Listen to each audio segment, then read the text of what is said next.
Hello and welcome back to a brand new year, a brand new series, a brand new episodes on Viva Enthusiasts.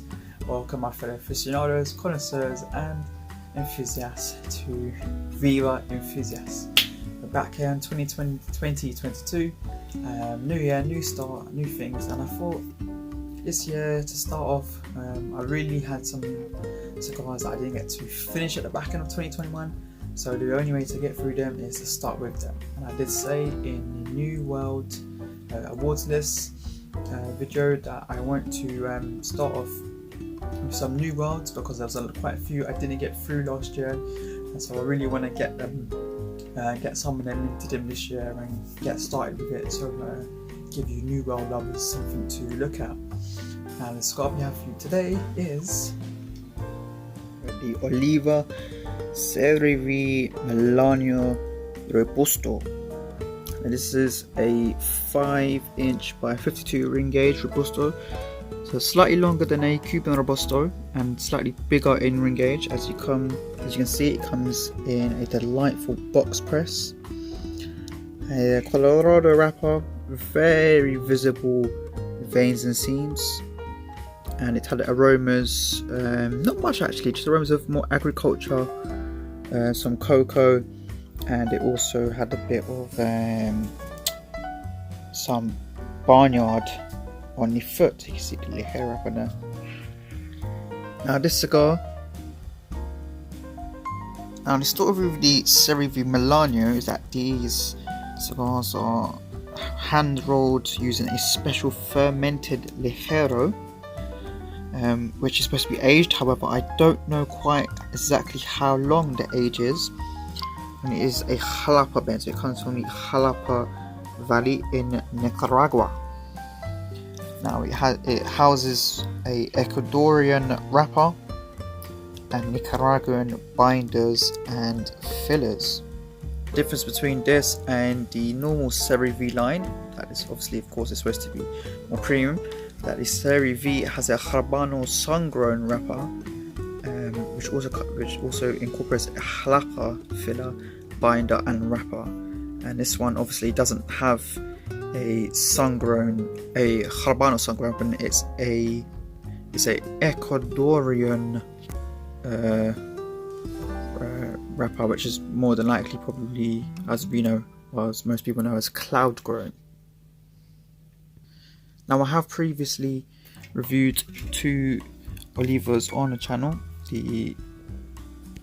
the Serie V Lancero, which was a cigar light and in my awards list, and also the Double Toro, which I didn't. So we're going to see what the Melanio has to offer. As you guys see in the video, I was showing this, the Cohiba, or Este Ponte Cohiba 55th Aniversario stand and Carha.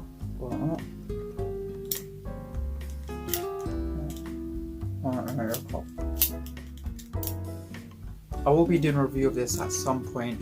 I've actually had it quite a long while, but I haven't really been using it. I've only used it in about the last month or so, so I will do a review of this at some point in the year, along with my Project Carbon case. So guys, we're all lit, as you can see.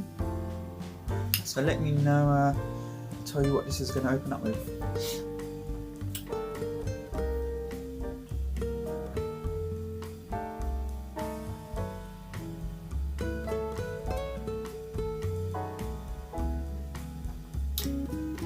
Lovely smoke opening. It's got a very nice peppery taste to it. Sort of char grilled taste as well, from a grill.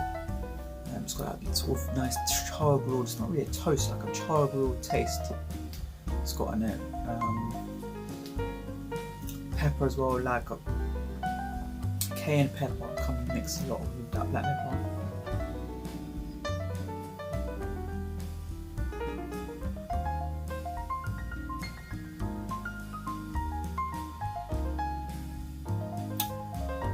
Yeah, very peppery, that black pepper and cayenne pepper.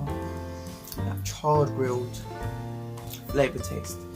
Now, I haven't had the Oliva Serie V's for a long while. I mean, the last time I had was a double toro, and that was back in September.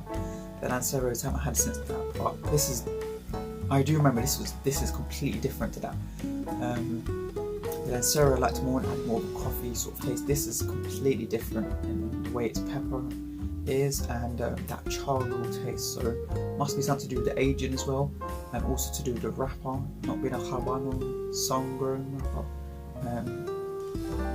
I don't quite know exactly what Ecuadorian wrapper this is, but it's not Habano sun-grown. So yeah, so I'll come a bit later and I'll let you know how we get on.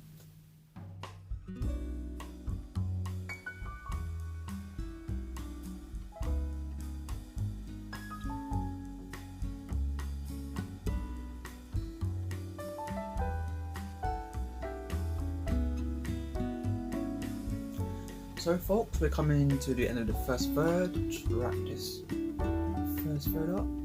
As you can see, it's holding a lovely tight ash, whitish grey, lovely pennies and dimes. You can see that burn line a little edgy, but I'm not going to knock off points for that because it's pretty much straight. Construction is pretty good. Output is quite nice. I like the way it's not got a very thick viscosity. It's quite dense in its viscosity, but it's the way it sways out, oozes. It's very nice. I like that.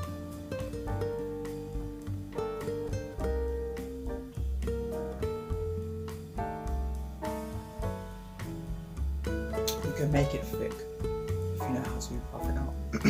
It's got a little, you can see a little bend in there, but it looks lovely. Flavour so far, it's still the same to be honest. Hasn't really much changed. Still got that very sort of a kickback and then tonsils. That peppery note, very black pepper, cayenne peppers. I'm still getting a little bit of a char grill. It's not fully as much as it was, but it's still there. It ends off the note very well. The retro.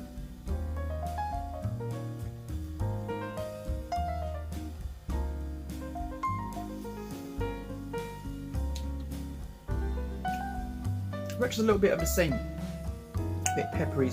It's mainly just very peppery at the moment, very peppery. So I'll go into the second when I get to about the V band, and I'll let you know how we get on.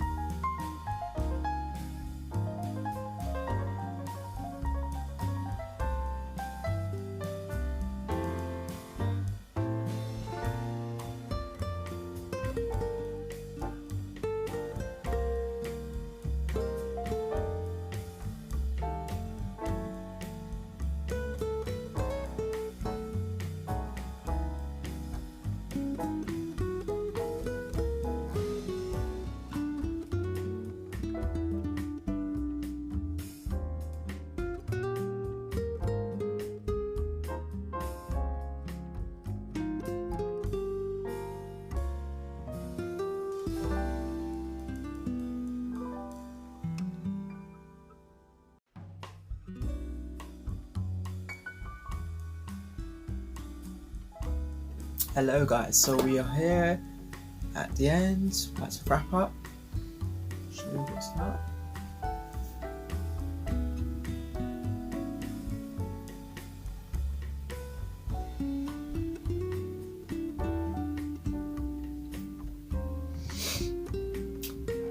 So what has the Melanio Serie offered? Well, for me, it's been very consistent. So mainly earthy flavours. Second thought onwards, depending at first, the pepper has now come back in a bit.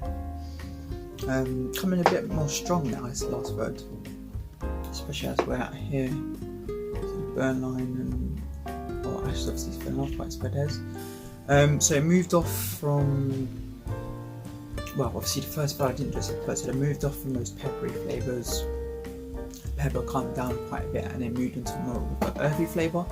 And a bit earthy, I had more almost like a grassy sort of flavour note, with almost like a, so it moved off from those pepper flavours onto a earthy flavour and sort of like an element of grass, a grassy flavour to encompass with that earth.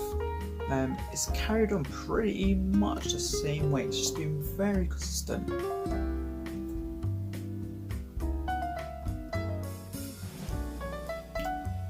Still the same earthy flavours.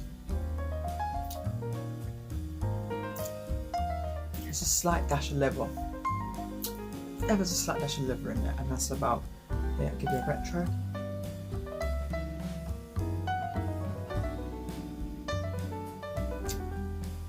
Pepper was really shot back in now, so as you were taking it dry as you're doing retro, really pepper comes back in the mouth, big kick, back at the end of my nostrils there. Really kicks through back that pepper, so the pepper really has come back in to the blend. Overall it's good, it's a decent offering. Score wise, it's knocking the door of my 25. For me, the scores is burn, pretty much fine, doing 5 out of 5. Construction, 5 out of 5, no issues whatsoever. And flavor profile, complexity, transition, and finish. I've been pretty kind to it and given it a good round flavors of 4. I think it is a good score. It is a good score. It doesn't have that much to really push it ahead. Overall, it's 4.4 out of 5 or 22 out of 25. Now, if I go over the scores of 22 to Ras, for example,